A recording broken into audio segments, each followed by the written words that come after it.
Okay guys, I've done a bit of collaboration on the streets in Manchester with Billy Moore. Most people know who Billy is, don't need any introduction. He's got a YouTube channel called The All or Nothing with Billy Moore, and Billy's got a fantastic story and he's going to tell us about that. Okay, well, thanks Steve, and big shout out to your audience out there. Thanks for subscribing to Steve. He's doing a lot of good things in the community. So my story, you know, I was in and out of addiction for many years. Right. There was a lot of contributing factors, there was a lot of trauma, adverse childhood experiences. You know, I felt like I didn't belong in my own family at one point, you know, right. So I kind of escaped into that addiction. Yeah. You know, and it was heroin, crack cocaine.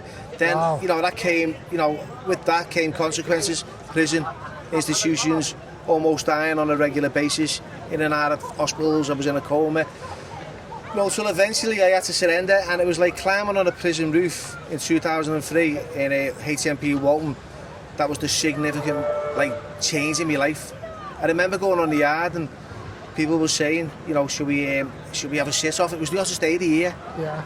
And we're like, yeah, okay, you know, we'll sit off on the yard, you know, and it spread from man to man, like mutiny. It was like, you know, let's an uprising. Yeah, you know, we're going to stay out. We're going to rebel against the system. You know, someone eventually decided to climb on the roof. I thought that was a fantastic idea. Forgetting that I'd read loads of Charlie Bronson books and, you know, felt like I was some kind of prison hero. I climbed up, and halfway up this rope, I fell and slipped. Right, I'll tell you what happened. Right, the first person that got up there was a kid called Osty. Yeah. The minute he got up there, the whole jail yelled and screamed with approval. The windows were banging. Go on, Austin. And I was looking up, going, wow, I want a bit of that. Swear, that's a bit of me, the attention. So I was about the third guy up. I was the oldest as well at the time, and I was the fastest. I was the biggest. Halfway up, I slipped, you know, and this screw called Mr. Muscle, HMP Walton, he still works there, I think. He shouted from the sidelines, "You'll never get up there, you fat ass." Right? And the shame kicked in. And it turned into something like a North Sea rescue. They were pulling me up in the end. But the minute I got on the roof, everyone was screaming, "Go ahead, lad, this right." The windows were banging. I was standing there like Rocky Marshmallow, hands in the air. And then it went silent. And it was about the next person. And then I knew there was a consequence. And he ended up in segregation for a very long time. And that's when I started to think about my life and where it was going, you know. And I wrote to a probation officer that came in the form of, he came and, you know, the help came in the form of a rehabilitation. And that was it, that was my journey. I ended up going to Thailand on a backpacking holiday for 3 months initially. And I'm a world-class card-carrying pleasure seeker, you know what I mean? All or nothing. All or nothing. I was clean, I was in recovery, I was excited, it was all new. I got involved in the Muay Thai boxing, I was living lost dreams. You've done boxing and Thai boxing? Yeah, so I was boxing as a youth. So, you know, I competed in all the Thai boxing events. My friend who I was with at the time, he went back to the UK and I stayed. I got a job as a stunt stand-in for Sylvester Stallone on Rambo 4. That was incredible, he was my hero. You know, Rocky. He was a bit of my hero as well, we're roughly the same age. 80s action hero. Yeah. So I worked with him on Unit 1 closely, and I loved it. You know, this was like, you know, I was living life, I was clean, all that stuff. You know, I met a girl in Thailand, her name was fucking Ting Tong. Couldn't speak a word of English. I found out she had another fella that broke my heart. That led to me relapsing. Right. Relapsing in a foreign country, taking drugs that I'd never come across before, like crystal meth and yabba. Wow. And then I found myself getting arrested, put in prison in Bangkok. You know, spending a good few years in one of the most barbaric prison institutions in the world, to be fair. You know, and it was quite rough and very difficult at the time, you know. And like I said, I come across a lot of transgenders, but they're not like the transgenders. Yeah, tell us about your time in prison and about the the lady boy that you know you spent a lot of time in the cell with. Well, my initial experience of getting locked up in a cell was banged up with, you know. Was there a dead body involved as well? So I went into a cell stay, right, there was 60 inmates in there. Now, in the UK, it's me, like a pad mate, that's it, simple as, just 2 of us at the very, you know, at least, you know, but in this cell there was 60. And I was hushed into a corner, I had to sleep next to this guy who died, you know, the night before, and a lady boy called Tiffany. with a boob tube that said no honey, no money. I was glad. I was fucking skint, by the way. You know what I mean? I was shit myself. He was speaking to me in pidgin English. You know, and I asked him why this guy, you know, they hadn't moved him. You know, they said, no problem. They'll move him Monday, Thai holiday. Anyway, yeah, so I witnessed murders, rapes, you know, a lot of barbaric stuff. I was living on fish head soup and a bowl of sticky rice once a day. So yeah, it was. And how long was you in the Bangkok Hilton for? For 5 years. 5 years, wow. Yeah, 5 years. Yeah, so what happened for me was when I came out, I wrote a book.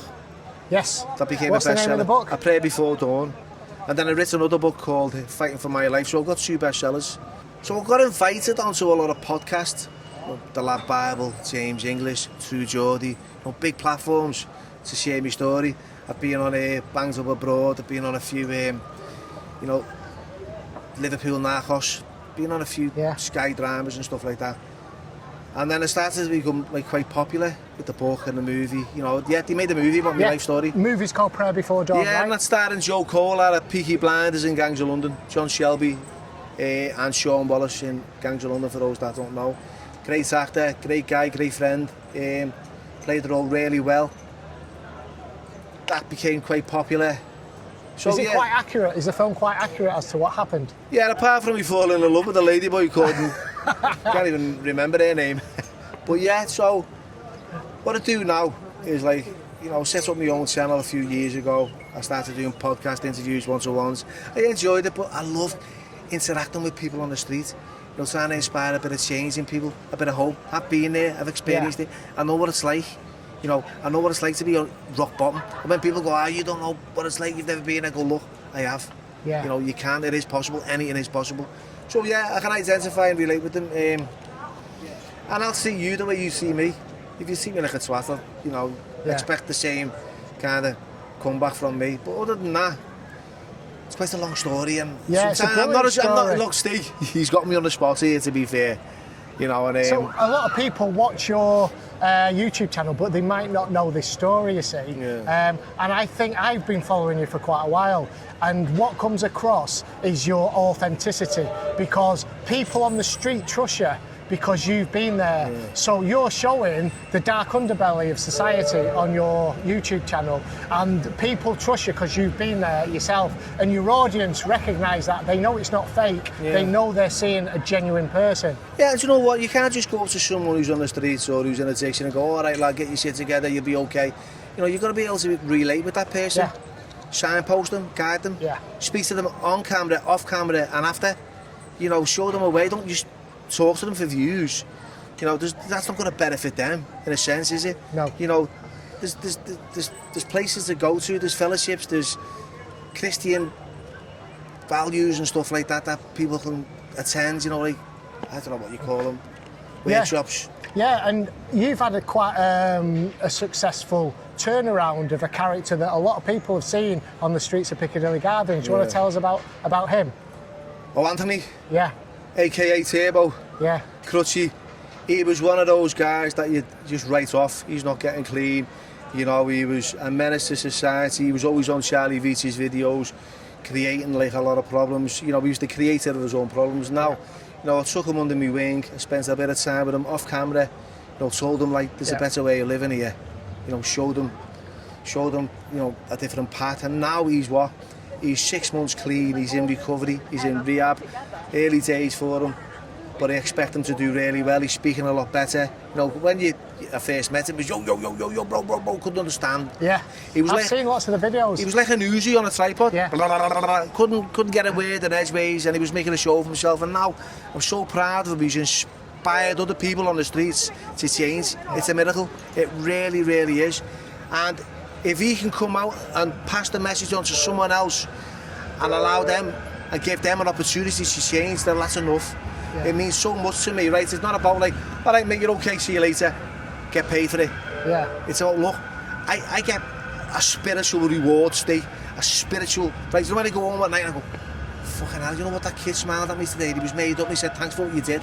Yeah. That means so much to me. Yeah. Like, it really does. It's like, when people let on, kind of, you know, how are you, Bill? It's nice. They you know what, I must be doing something right. You're a man of the people, Yeah, Billy, mate, and it comes across. It really does. I'm sorry I've struggled on this because I'm used to giving, I'm used to speaking to people and getting interviews. Yeah, I've done loads of flipped this. it. Billy always interviews people. I said, Billy, let me interview you because it's a fantastic And I'm story. quite nervous. He's got me, you know, I'm quite nervous and you know, I get me words, sorry, and I get, sorry. Get me nerds mixed up. I get me words mixed up. I do, you know. But you know what, Steve? Thanks for having me on your channel, and I appreciate your support. You know. Yeah, and thanks for following me around today, Billy. Yeah. We did a collaboration Been today. quite interesting. Yeah, thank you, mate. Yes, thank you. So we've done a bit of a collaboration today, guys, and that video is these videos are going to come up in the coming days and weeks. It's been a fantastic day. Thank you, Steve. Yeah, thank you, Billy. Thanks for everything Pleasure. you do, mate. Cheers. You all right, lad? How are you getting on? All right. You're picking up Basin. Billy, lad. brilliant. Take Thank care, you, lad. mate. I'm going to do my little ending, Yeah, please. all right. Okay. All right, lad. You all right? You certainly can. See you soon, Billy. Take care. So that was me today with Mr. Billy Moore. What a guy. What an incredible story. Okay, he's had my back today, but he wanted to, you know, follow me around, do a little bit of a collaboration, see what I do, because he understands what's going on. Billy Moore's a man of the people, a great guy. You know, you saw his story there. It is all or nothing. I say that I'm all or nothing when it comes to things, but not to the degree that Billy is all or nothing. And what a story. Check out his books and his film. I've watched this film, A Prayer Before Dawn. It's really good. I think you can get it on Netflix and Amazon and that. So watch that. There's loads of videos to come. You'll see all the interactions that me and Billy had today. So stay tuned to the channel, guys. A big thank you for everybody that likes, subscribed, shares these videos, because it really helps getting out there. And thank you so much for those that have helped support me through buying me a coffee. It really does help me keep doing these videos. So thank you, guys. Speak soon.